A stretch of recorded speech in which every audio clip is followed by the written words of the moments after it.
workshop of the Blueprint Intergovernmental Agency to order. We apologize for the late start. We've got some members that that's on their way, at least one member, and then we have one that will participate telephonically, and we've got to take some action prior to that happening. So at this point, we'll go ahead and call the meeting to order at 1:12 p.m.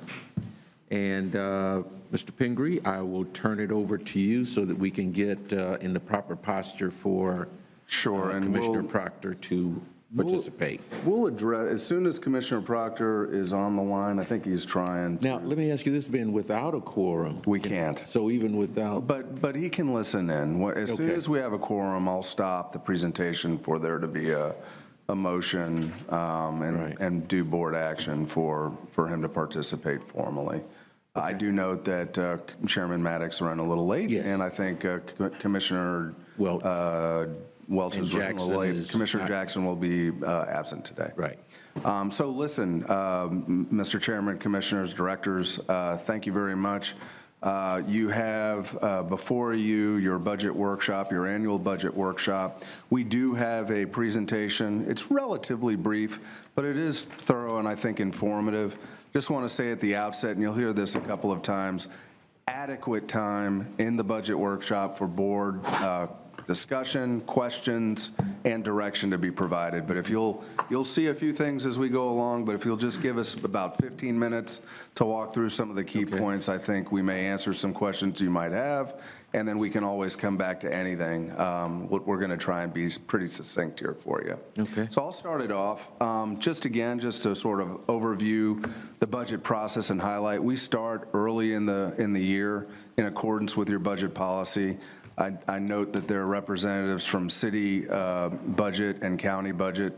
We work closely with them. These numbers that you have before you are the same in terms of sales tax, revenue estimates, et cetera, that you'll have at the city and at the county. I want to say that you have as is covered in your written material that was published last Thursday, you have a balanced budget plan, but it is built upon about a decade worth of your various guidance, all of it. So past project prioritization, your implementation plans, your various strategic plans, your targeted industry study, your MWSB strategic plan, all of that is incorporated, and all guidance that you've given on projects before. All of that is incorporated into what's before you today.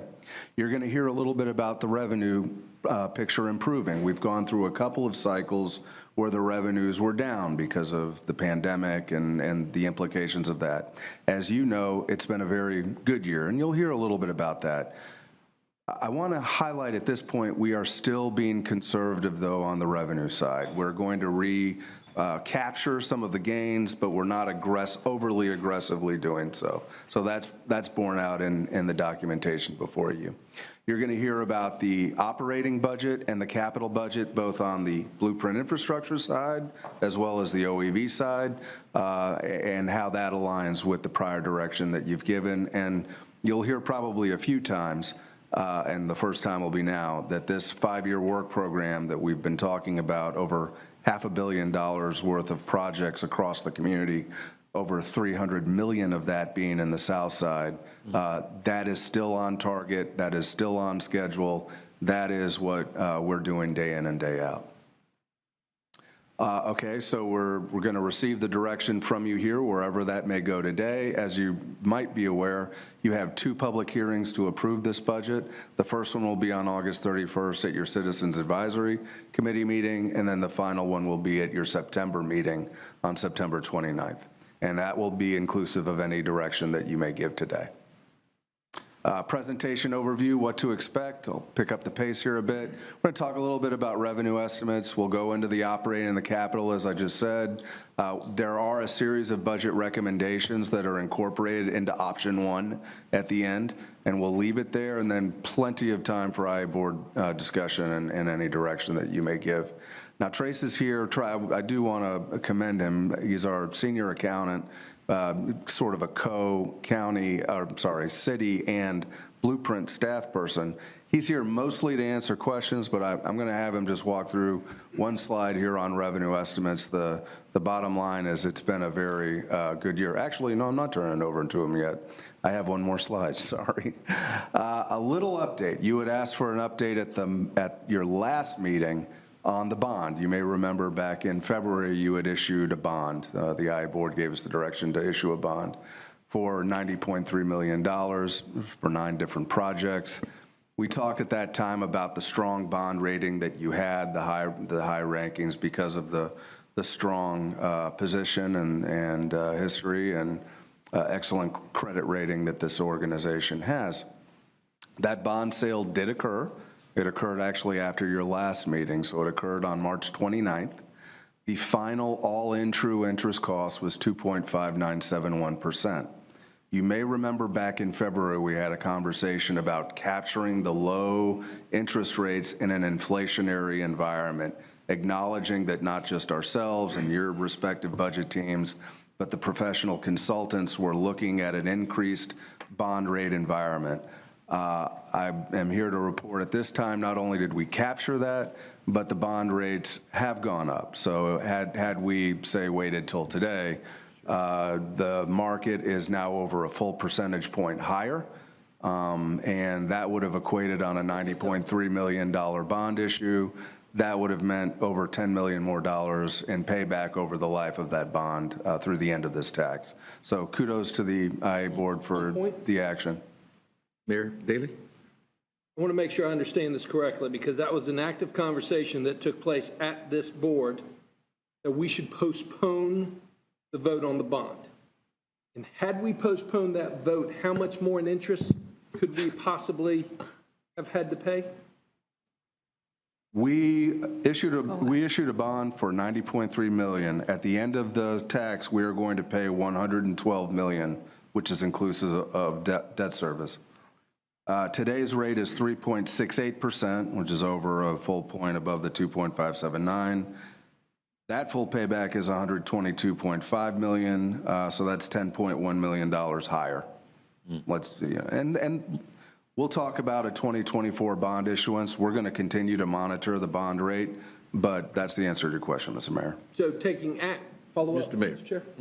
So taking action when we did technically also saved us $10 million had we decided to take action later on the bond. If you would have waited to today, which is the only thing I can speak to with certainty, you're correct, yes, sir. Okay. Mr. Chair. Mr. Porter? On board. I just want to clarify to the public, I mean, my part in that conversation was definitely not that we delay all of the bonding amount, but only for one project. I just want to clarify that. Okay. We're good? Yes, sir. Okay, so very quickly on the revenue estimate, and I'll probably just take the first slide here before kicking it over to Trace really quickly. Again, we coordinated closely with city and county budget staff to form the consensus estimate that's before you. What we're trying to do and what we are doing in this balanced budget presentation before you is we're capturing a higher revenue amount, but still not at what the actuals are. This has been a very good year, and you'll hear more about that even in the audit discussion in the regular meeting moving forward. So we're moving up 12.6% above last year's budget, but that's still anticipated lower than we're going to have receipts this year, and then we're going to flatten out into the future years, acknowledging that just like we're doing this year, just like we do every year, we have to monitor the trends in the economy as they go up and go down. We always want to be sure that we're able to deliver on the promises made, and so we budget conservatively to ensure that we're able to do that. Trace, you want to hit this one? Okay, this chart demonstrates the significant drop in revenue that we had in 2020 versus the growth we've seen in 21 and 22 thus far. We expect revenue to decline a bit in 23 and then to grow at a normal rate through the CIP.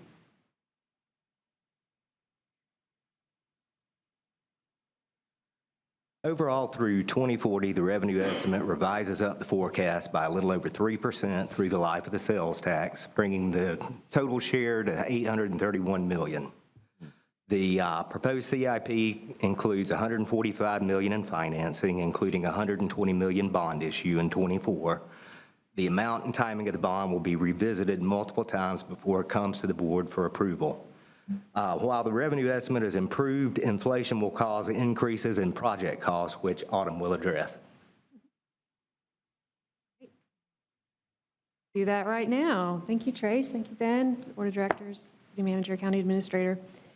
The infrastructure budget is completely focused on implementing the projects. We receive 66% of the sales tax revenues, which for fiscal year '23 is estimated to be $34 million. But we also program funding from other sources, such as the State Infrastructure Bank Loan and other grants. In total, the estimated revenues going into the infrastructure program in '23 are almost $48 million. That will be put towards the continued implementation of 33 key community projects. The 5-year capital budget directs the expenditure of $236 million to continue the implementation of these 33 projects. Together with prior year allocations, these projects total a $578 million reinvestment into the City of Tallahassee and Leon County. Since the passage of the sales tax extension in 2014, the IA Board has directed the Blueprint Work Program, which over the next 5 years includes fully funding 8 regional mobility, gateway, and placemaking projects, a dedication of almost $50 million for sidewalks, parks, transit, water quality, bicycle infrastructure, and greenways, and in fiscal year '24, $120 million bond issuance to advance major projects such as the Airport Gateway, the Northeast Connector Corridor, which is the Bannerman Road widening, Northeast Gateway, Wilani Boulevard, and the Fairgrounds Beautification and Improvements Project. And as you may recall, we have the bonding capacity to absorb any anticipated construction price increases to effectuate your implementation plan, and we're constantly updating our construction cost estimates to make sure that we have the most accurate information going into our budget. So for operating, this year we have programmed our first debt service payment for the Series 2022 bond issuance. Our excellent professional staff levels will remain the same, but our operating budget does include a cost of living adjustment that's consistent with the levels that are shown in your city budget. After the operating expenses, we have a $36 million left that will go towards the capital improvement plan.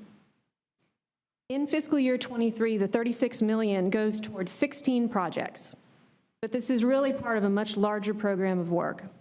Over the next 5 years, the capital improvement program allocates $236 million to 21 different projects.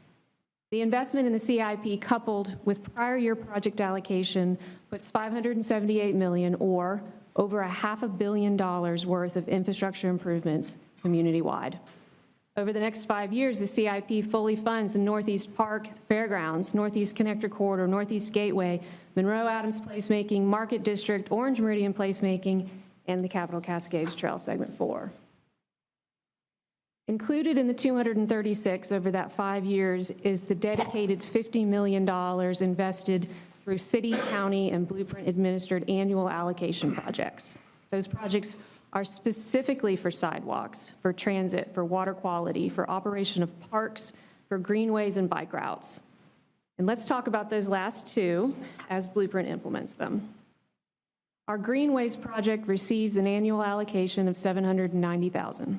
The details of both the Greenways and the bike route project can be found in your budget materials.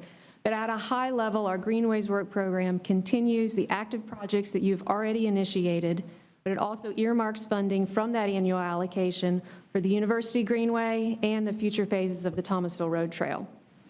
However, it's important to note that all of the Blueprint infrastructure projects include bike and pedestrian infrastructure. So together with those projects and our bike routes and greenways, we're going to be implementing over 80 miles of bicycle and pedestrian facilities in the next 5 years. On point, where did the Thomasville Road Trail money come from, and why is that in fiscal year '23? That's the first I've heard of this. I'm not on CRTPA. How did that get into the proposed fiscal year '23 budget? Okay. In, I think, let's see, 2019, the IA Board approved a prioritization process for the Greenways Master Plan projects. Right. In 2020, a list of projects was provided back to the IA Board, In advance of that prioritized list, the IA board identified 5 greenways projects for initiation and funding. The Thomasville Trail was one of those. Both the Lake Jackson Greenways were 2. They got coupled into one for easier implementation. The University Greenway and the Thomasville Trail were part of those projects. And the Thomasville Trail will be paid 100% through Blueprint, or is it a combination of state funding, other local sources as well? Yeah, it's almost a 50-50 cost share with money that's coming through the CRTPA from the state. They're focusing on the improvements that would be made to Thomasville Road itself. The Blueprint project picks up at Metropolitan Boulevard and goes north through the Market District to connect to Maclay Gardens. Excellent. So when will we have a discussion specifically on that one particular project, on whether or not we want to move forward with that, with the funding through Blueprint? Excellent. A portion of that project would be funded through the Market District Placemaking Project. We anticipate bringing an item back to the IA board early next year that would prioritize the funding for the Market District projects, and that would be a part of it. So what I'm hearing is there will not be a discussion on that project for the rest of this fiscal year on whether or not we are going to fund. We're just assuming that we're going to fund that project. It has turned into a highly controversial project from what I understand. I'm not on CRTPA, so I think it's worth having a conversation about. Yeah, the Thomasville Trail project is funded, the Blueprint portion of it, which is north of Metropolitan Road. Correct? Is funded partially through the Greenways Project Program and the Market District Project Program, and we'd be bringing that back to you in early next year. Excellent. Thank you. Any other follow-up? Sorry. Okay, Autumn, Excellent. you can continue. So the bike route system project has an annual allocation of $750,000. That would go towards the implementation of the Downtown University Protected Bike Lane project, as well as the single-track mountain bike project that's included in the W. Lightsey Nature Park. It also includes the purchase of an electric mini street sweeper. A major concern that we've heard from members of cycling user groups is that the protected bike lanes often have glass and other debris in them, and this sweeper is narrow enough to go inside the protected bike lane, but it can also be used to sweep sidewalks, trails, and other confined public spaces, many of which have been or will be constructed by Blueprint in the near future. Mr. Chair, Mr. Chair, Commissioner may I ask Porter? a follow-up? Hi, thank you. I was wondering, do we have for the, I know that not all of the bike lanes are protected, like if they're in a park or something, but is it our assumption generally that if it's in a street, that it's a protected bike lane? If I may, this is particularly a step above that. Right. So it would have some type of physical delineator between the moving traffic and the bike lane itself. Okay, thank you. I know that we're going to be looking at other things, I think, with South Monroe, and I didn't see in the picture necessarily that there were clearly ballards or a protected bike lane, and so I wanted to, maybe I'll follow up when that item comes up. Thank you. Sure. Yeah, and South Monroe is not a city roadway, so we wouldn't be able to make those kind of improvements. Opal? All right, so we're back to $500 million being invested in these projects over the next 5 years, and more than half of that is on the south side. So if you just bear with me, I'll run through some of these projects. Those projects, it includes ones that we already have in construction, the Skatable Art Park, the new St. Mark's Trailhead and the Stormwater Pond that's on Cascades Trail Segment 3, and the Magnolia Drive project. It includes 14 projects with anticipated construction starts through 2023, like our History and Culture Trail, which we have an example of that just out front of the chambers here. Capitol Circle Southwest, the #1 priority as established by this board, is moving forward into construction by DOT. They've already advertised for CEI services for that project, so it's moving. Orange Meridian Park will begin construction, Monroe Adams Placemaking, the protected bike lanes, the Tallahassee Leon County Animal Service Center, which was funded through the bond issuance earlier this year and received almost $4 million for renovations, will be going into construction before the end of 2023. Midtown Placemaking and other gateway and regional transportation projects like Northeast Gateway and the Bannerman Road. After 2023, 9 additional projects begin. In that grouping of 9, we've got the Fairgrounds beautification, the Northeast Park, and Cascades Trail Segment 4, to name just 3. And lastly, included in your budget materials is the long-range implementation plan, which projects the sales tax revenues to 2040, showing how the funding is allocated to the remaining projects. This is a planning exercise, and it's updated annually for your budget workshop and provides project allocations and construction timelines, and gets updated every year. Thank you. As I pass the baton, just to emphasize again, so as Autumn just told you, you have full implementation with leveraging opportunities through the life of the tax, but we have followed your aggressive direction and aggressive timeline to implement as many projects as quickly as we can. We are now entering a 5-year window where so much, as was indicated in the last 4 or 5 slides, is real groundbreakings are coming very, very soon, and with intent and with speed. Okay. Are there any other questions of staff or comments before we go into general revenue? Okay. Mr. Pendergreen? Thank you, Mr. Chairman. As you know, 12% of our penny sales tax dollars is dedicated to economic development, meaning that per Florida statutes, we must utilize these funds to improve our local economy. As a direct result of allocating 12% of these sales tax dollars, we've been able to make a significant impact in our community. For example, 11 economic development projects, from expansions to economic development infrastructure, which also includes the certification over 300 MWSBEs. All these projects have had a positive economic impact to our annual economy of $430 million, and have leveraged $6.30 for every dollar of economic development funds. Commissioners, the recommended OEV budget before you today enables you to continue to make strategic investments in the growth of our local economy, and to do this moving forward to 2039. As Trace mentioned earlier in the presentation, revenues have increased by over 12.6%. Through the life of the sales tax, a total of $127.9 million will go into economic development portion of the sales tax, and that's based on current projections. Our community is one of the few in Florida to create new economic programs and services through the local option sales tax, and this has allowed us to maximize our highest level of new job creation, stimulate our economy faster, and capture additional economic vitality immediately. OEV programs and incentives are fully aligned with Florida statute, your economic development strategic plan, and the policy direction set forth by the IA board. The key advantage of this funding is that we're able to incentivize and maybe even accelerate projects that create economic activity, jobs, and returns for our community. Again, the recommended OEV budget before you today enables you to continue to make these strategic investments in our community. The draft 5-year budget fully funds committed incentives and allocates funding to support strategic business recruitment, expansion, and retention efforts, and support local businesses and our minority and women-owned businesses. Most importantly, funding has been allocated to the Competitive Projects Fund, $1.4 million over 5 years. This fund was established to ensure our community is positioned to leverage funding for future competitive projects such as the Amazon project. Additional funding has also been allocated to the future leveraging opportunity over 5 years, and that's in the amount of $574,000, including the current funding that brings this total to $2 million. The Future Leveraging Opportunity Fund is for future programming by the IA board. These opportunities could be utilized to implement the long and midterm strategies in your strategic plan, leverage for highly competitive recruitment and expansion projects, matching grant dollars, and non-competitive projects that align with the strategic plan, or as a rainy day fund should the sales tax revenue significantly decline.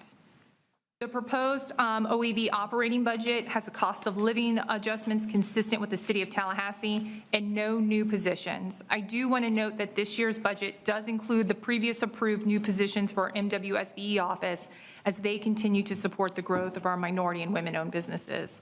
Excellent. Also included are allocated costs for services provided by the City of Tallahassee and shared administrative costs with Blueprint Infrastructure. Our 5-year CRP allocates $12.28 million in total investment for 5 years for economic development. This budget fully funds the allocation to the Tallahassee International Airport, business expansion incentives for 6 projects within our targeted business program, which are helping create over 5,335 jobs, both direct and indirect and induced, allocates funding to support strategic business recruitment, specifically magnetics, provides funding to MWSBE business growth opportunities, the Big Bend Manufacturing Association, and workforce initiatives such as Leon Works.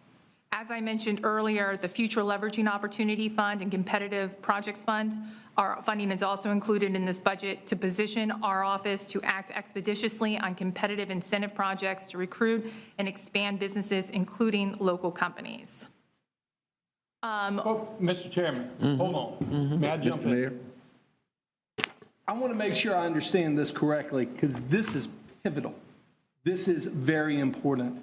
Over the past year, this board just took this community through a very contentious argument, where one of the greatest parts of that argument was certain votes would bankrupt our economic development fund. And I believe the number that was thrown around would leave only like 700,000, which would never meet our needs. I'm very passionate about this, and I want to make sure I'm understanding you correctly, Ms. Paredes. Not only is it not bankrupt, but over the course of next year, we're looking at a couple of million, and over the the next 5 years, you're telling me we're going to have $12.28 million to meet the economic development needs in our community? That's correct. That is money that if another company wants to relocate to Tallahassee and we want to come together as a board and put together an economic development package, we have $12.28 million available? You have $1.4 million in your competitive projects fund and $2 million in your future leveraging opportunities funds for that, yes. We had town hall meetings where we told the public that the fund would be empty if we voted for certain projects. And one more time, so we're all clear, that is not the case. That in fact, the proposed 5-year budget has $12.28 million in it. To support your economic development program, that is correct. Thank you. Mr. Chair, Wow, need to clarify this real quick. wow. I'm not sure that the board itself led this community through contentious. It was contentious in the public and in this room at the board. We had a difference of opinion. That happens. Christina, just to be clear on what you just said, the $12.28 million, most of that is already committed. That is the commitments we've made to Amazon, to Danfoss, and other programs that are existing, correct? The $12.28 million not only funds those commitments to our targeted businesses, it also continues to support your business recruitment efforts, as well as the Tallahassee International Airport and our minority and small business. When you look at competitive projects, you have $1.4 million in the competitive projects fund, which was not previously funded at that level, and then $2 million in your future leveraging opportunity fund. So when we're looking at the numbers that we heard from you all in December and in February, and we had $722,000 remaining. What I've seen in the agenda is that because of revenue increase and because of some fund balance and reallocation, say from the convention center funding, correct? That is what increased the competitive projects and future leveraging opportunities. Is that right? Yes, that is correct. Okay, so this is true. This is good news that we're no longer at 722,000. However, if we look at this and we've got 3.4 million, just the competitive projects and future leveraging, that's the uncommitted 3.4 million for the next 5 years. For the next 5 years, that's correct. When you Okay. look over the life of the sales tax, which we'll talk about the long-term funding, you're looking at $28 million for both the future leveraging opportunity fund and the competitive projects fund. But that's not flexible dollars. We already have a lot of that committed. I'm looking at the funds. I want to get a number for. Commissioner Dozier, do you have a question? Yes, sir, I'm getting there. I would appreciate not being interrupted, and I will get there in just a second. I'm not interrupting. Thank I'm you. running the meeting, Commissioner Dozier.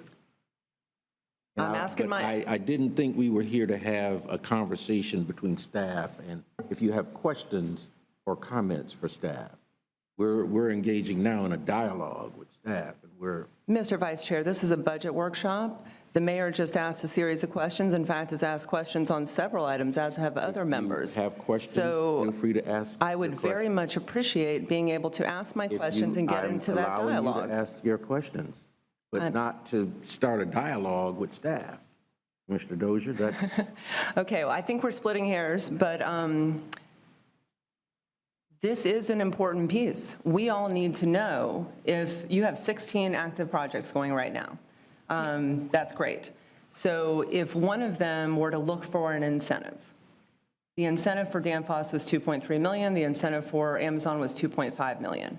So if we're only looking at 3.4 million total in unallocated dollars that we can use for those types of incentives, I want to clarify that that is the amount we're looking at, which is more than we had, which is good. That's just for the immediate 5-year period. Exactly. Yeah. I'm looking, we were talking about 5 years, 7 years, not the life of the tax. So the first 2 years of this program of OEV, we used more than $10 million for leveraging other opportunities, from the incubator to Amazon to project, to all of those, right? So we only have 3.4 million in the projected for 5 years. In the 5 years, yes. And then kind of based on how with Mango or Amazon, we budget those out in the out years Yes. based on how long that's leveraged. So the first, I believe based on their current construction schedule, the first targeted business program incentive, should they meet all their awards for Amazon, that first incentive will be awarded in about 24 on that line. It's just not money that we have accessible to us to allocate to anything else, because we've already committed it to something. So it's within that $12 million, but we've already committed it. That's Yeah, correct. okay. Mr. Chair, this was an important point, because I don't want anyone to think we've got $12 million sitting around, that it could be responsive to new opportunities. Yes, we are better than we were at the last budget estimates, and we anticipated that. That was in the item. Everyone anticipated that. But 3.4 million is still far less than we would have had. Thank you, sir. okay. Mr. Chair. Commissioner Matlow? Thank you, Mr. Chair. Didn't come today prepared to relitigate the Doak Campbell vote, but just for clarification, because the conversations we were having back then, my view was we were talking about bonding capacity. Do we still have OEV bonding capacity till 2027? What is our available projections for what we could bond for new projects? I don't know if we've run the latest number on the bonding capacity, but if we can get to maybe 2 more slides, I think what Director Paredes is going to clarify is that you have 2 accounts that over the life of the remainder of this tax will have 28 million unencumbered dollars. And so that would give bonding capacity to this board for future opportunities that may arise. So over the life of the tax, we have $28 million till 2030? 2039. 39, and the Doak Campbell was $27 million. And just to clarify, when I'm looking here for the total investments on the slide, NWSB business-to-business activities, competitive project funds, the targeted business programs, our growth at the airport, business development specifically regarding magnetics, manufacturing associations and workforce initiatives, and multi-year marketing campaign. We're able to accomplish all of that to 2027 with $12.28 million. That's correct. Okay. And the Doak Campbell was $20 million. That's correct. Okay. Thank you, Mr. Chair. Okay. What I don't want us to do is to rehash the Doak Campbell vote. I mean, I can understand bringing that up if it's a legitimate part of the discussion, but we've been through that. And so I'm not going to let us have a,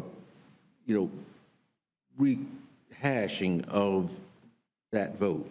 The questions that have been asked have been legitimate questions, but let's not rehash where we've been already and taking a board vote.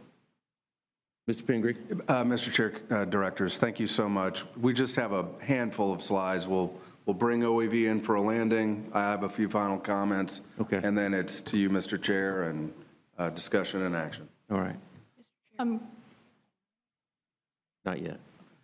Commissioners, in accordance yeah, with we your do budget policy, there's a recommendation, budget recommendation H. What this does is closes out some funds and reallocates some funds.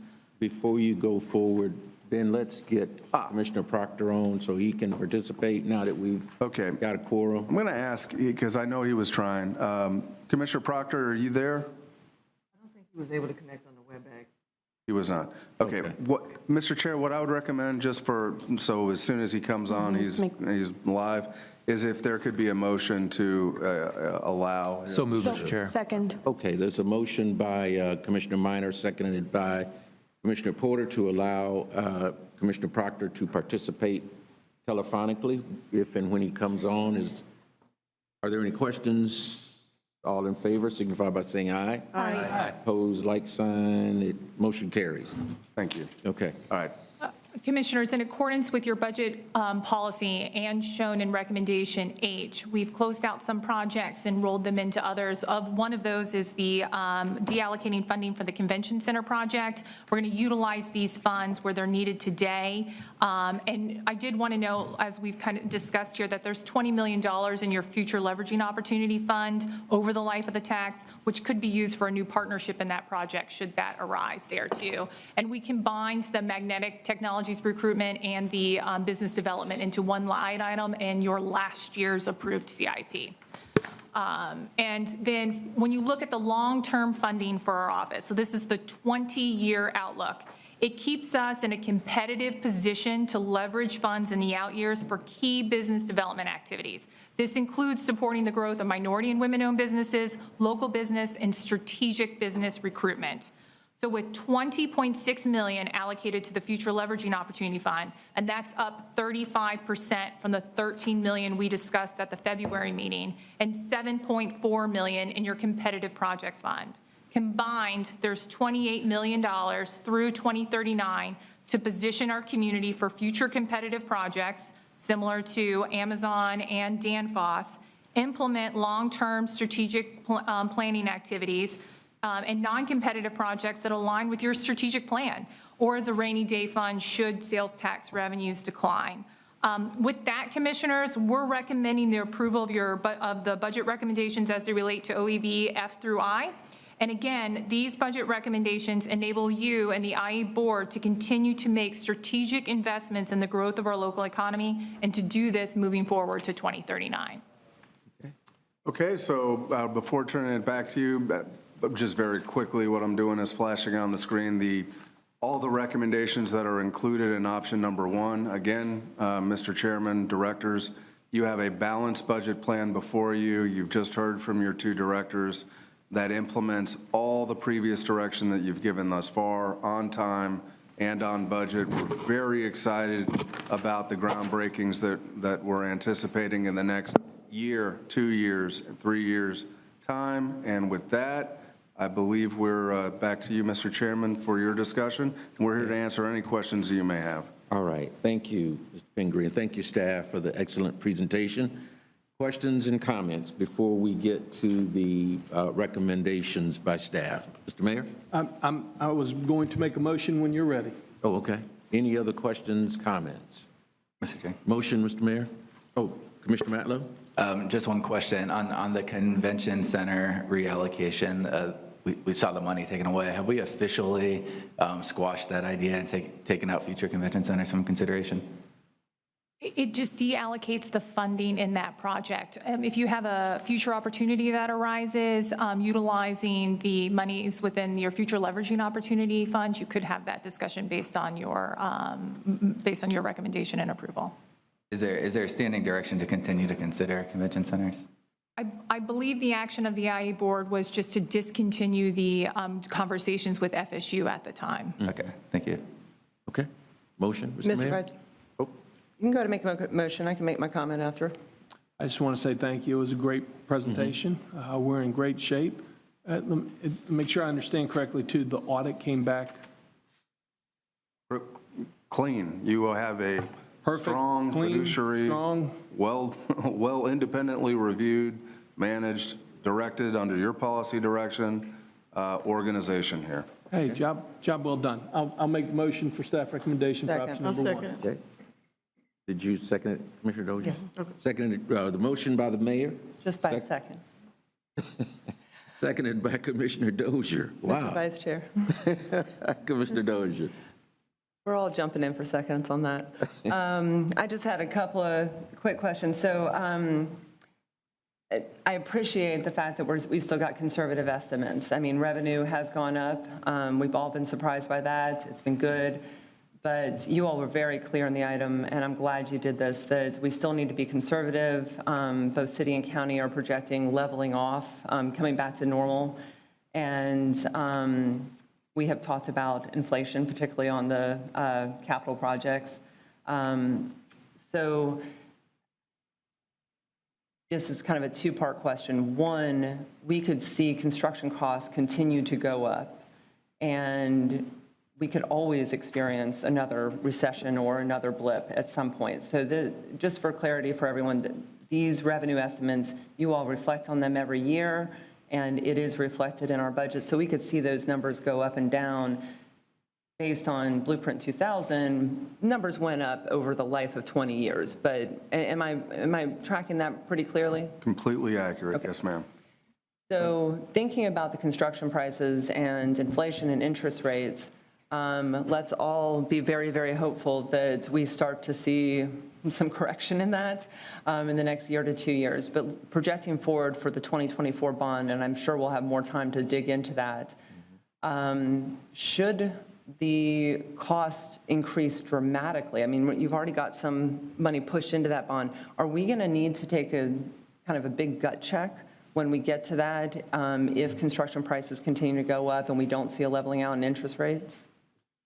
I think I'll start the response with this, and you may remember this from way back when we had that initial bonding item or series of items. The IA board at that time did move forward with an aggressive schedule, wanting to get as many projects done as early as you can possible. But importantly, you did not move up to your bond capacity. You still have adequate buying power, if you will. And I think in a dark sky scenario where interest rates rise, commodity prices stay high, and labor costs are high, you still have adequate flexibility to navigate that. Of course, we're going to continue to monitor that, and there'll be many more discussions before the 2024 bond. But at this point and through this budget plan, this balanced budget plan, you have flexibility to navigate those waters. I guess just to clarify that, and this might be on the project side or for you, Ben, that we could go up in our bonding capacity, but if we don't get more projects into, I mean, if we have to go up on the bonding capacity to cover the projects we've already advanced, that puts more pressure on the out years because we're funding the ones that we have advanced at this point. That's really the question, is just to be cautious going forward that this could make us have some tough conversations about the out years, which we kind of knew might come at some point. Is that correct? Yeah, that's correct. I mean, as the economy moves, we're going to have to analyze this every given year. And before those large decisions like issuance of a bond, we'll look closely at the out year projections. At this point in time, given what we see and what's before you, we believe with leveraging opportunities that we're pursuing actively, we will get to 2039 with the full implementation of your Blueprint 2020 plan, all projects. So that's good to know. It's just every budget year, I mean, we're projecting out so many that I think we got to keep an eye on this. And the construction costs and labor costs are a big hit right now. So you're not adding new positions. I'm going to direct this one to Autumn. We're good with the capacity of our staff. I'm glad we've got Cole in there, but the capacity to handle all these projects, you all have anticipated that in the next few years. Absolutely, yeah. Because the board gave us such early direction, we've been anticipating and growing and limiting to this point now to where we've got the full staff ready to take these projects on, implementing them already. I also want to add, there's a great phrase right now. It's talent follows place, or capital follows talent, talent follows place, place needs investment. And this agency is so unique in the fact that it ties together the economic development with the infrastructure, where we've been able to see where the investments that we've made and that you've made in the infrastructure projects have resulted in the economic impact. And that was definitely part of the strategy that you presented to us, to initiate these infrastructure projects as fast as possible so that we could start to receive those economic benefits from that investment in place. And we've got so much in the hopper right now that's just going to continue to make those investments and attract talent to our community and retain the great talent that we have. I hope most people would agree. It was a great idea to get started early, to have the referendum in 14, to have a few years to prepare and to advance the projects. It's not something we did to this extent in Blueprint 2000, so to take advantage of that, so that's good. We already covered the questions about the OEV budget. Christina, just for our purposes right now, since we may not have a report or dig into this later, are we still on schedule to have a conversation about workforce in June and to dig into some of these other areas that you all are working on? Do you need board direction on that? We already have prior board direction for a conversation on workforce panels. Will it be in June? It is it's scheduled for your July meeting. July, excuse me. Okay, that's okay. July. Okay. The last thing is, and Commissioner Matlow beat me to this one, the convention center. I'm glad the money was reallocated, but that was an idea that came from a FSU president 2 presidents ago. And if my understanding is right, if FSU is going to move forward with redeveloping that site anyhow, I think it might be in our interest to reflect on our interlocal agreement and remove that project. If I'm correct, that's why it still has direction for our staff, is because it's in the interlocal agreement. So I'm not going to ask you to add that to the motion or anything like that right now, but I'm not sure we need that placeholder anymore, particularly if FSU is going in a different direction. We never anticipated that Blueprint would fund that project entirely. We couldn't with the funds we have. So I would, I hope we have that conversation at some point in the near future. Thank you, Mr. Chair. Thank you. Mr. Chair, Commissioner, I'm sorry, Vice Chair Richardson, and then I'll come to you. Thank you, Mr. Chairman. Several things. Well, some good news as well.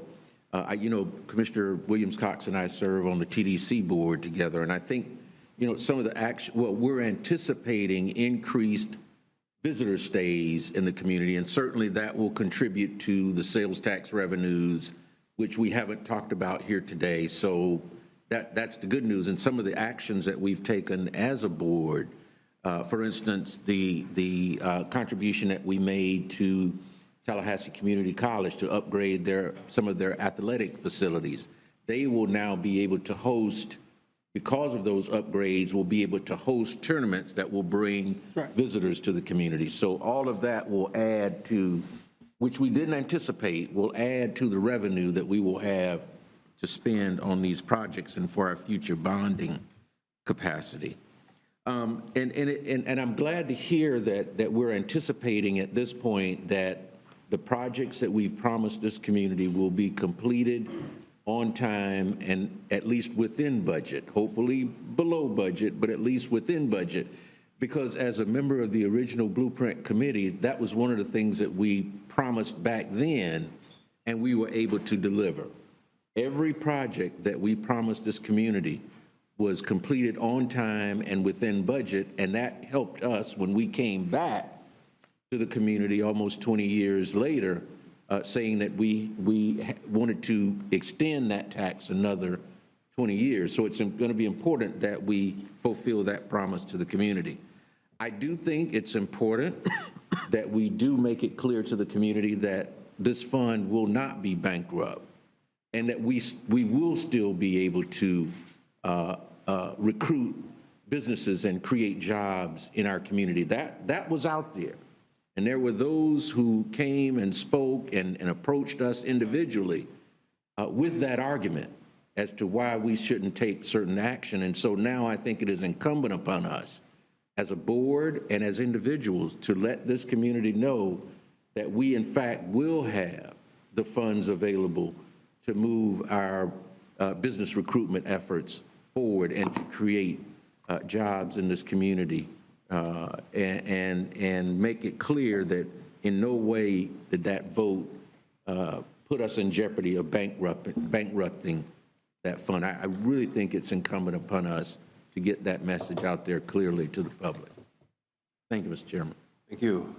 Commissioner Williams-Cox. Thank you. I too want to just kind of pile on and thank the staff. I was very excited about today's meeting after having my briefing, learning what I've learned, because I too was hearing a lot of doom and gloom, which I don't adopt, because I know things usually work themselves out.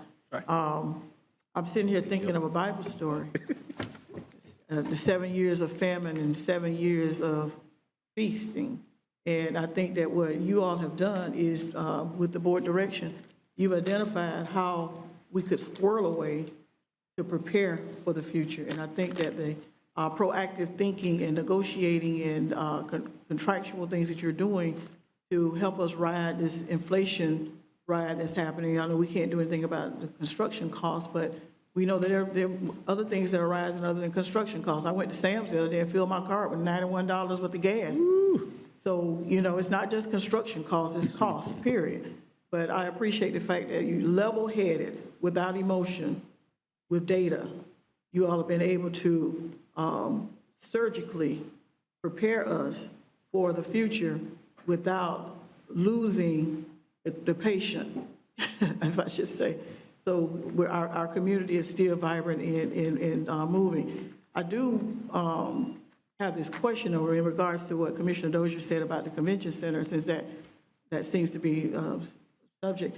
Remind me, was the convention center a project that the community voted for? It was part of the, it was in your interlocal agreement and one of the projects that came forward as a result of the conversations and recommendations for the economic development portion of the sales tax. Okay, I just want us to be very careful.